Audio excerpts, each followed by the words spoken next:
আসসালামু আলাইকুম বন্ধুরা, তোমরা সব কেমন আছো? আলহামদুলিল্লাহ আমি ভালো আছি। দেখো সকালবেলায় একদম ভোর ভোর উঠেছি, ফরজের নামাজ পড়ে আমি আরও শুইনি। এবার সকালবেলায় ব্রেকফাস্ট রেডি করেছি। দেখো সকালবেলায় স্যান্ডউইচ বানিয়েছিলাম, বাবু খাচ্ছে, চা দিয়েছি ওকে, আর পাউরুটি দিয়ে স্যান্ডউইচ বানিয়ে দিয়েছি ব্রেড দিয়ে। তো ব্রেডের স্যান্ডউইচ ভিতরে আলুর স্টাফিং ভরে দিয়ে যেটা স্যান্ডউইচটা হয় না, ওটা আমার ছেলে খুব পছন্দ করে, মেয়েও পছন্দ করে। তো মেয়ে স্কুলে টিফিন নিয়ে যাচ্ছে স্যান্ডউইচ, আর ছেলে এই যে সকালে ব্রেকফাস্ট করছে এটা দিয়েই। এই যে দেখো খাচ্ছে, ওকে জিজ্ঞাসা করছে আমি কেমন হয়েছে, ও আমাকে বললো মোটামুটি।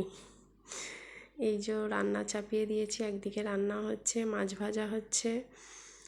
মাছটা কড়া করেই ভেজে নিচ্ছি ভালো করে, কারণ মাছ যখন আলু দিয়ে ঝোল করব বা শুধু ঝোল করি একটু কড়া করে ভাজাটাই ভালো লাগে আমাদের, তো ওটাই খাই।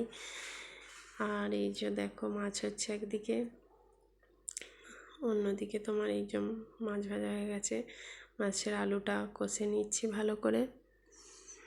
দেখো মাছের আলুটা কষা হয়ে গেছে।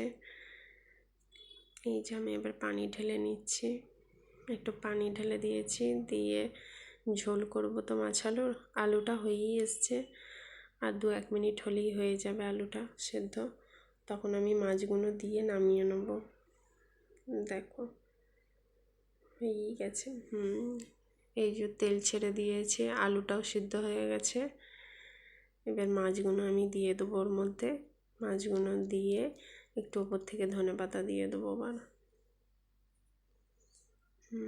মাছগুলো একটু ফুটে যাক, মাছের মধ্যে একটু জুসি ভাব চলে আসবে, ধনেপাতা কুচি দিয়ে দিয়েছি ওর ওপর। দেখো তারপর তোমরা সব কী করছো বলো? তোমাদের ওখানে বৃষ্টি হচ্ছে? আজকে আমাদের এখানে বৃষ্টি হয়েছে, আবার পুনরায় নতুন করে আবার বৃষ্টি হচ্ছে। এক তো বন্যায় মানুষ ভেসে যাচ্ছে, তারপর ঘুরিয়ে ফিরিয়ে বৃষ্টি হচ্ছে।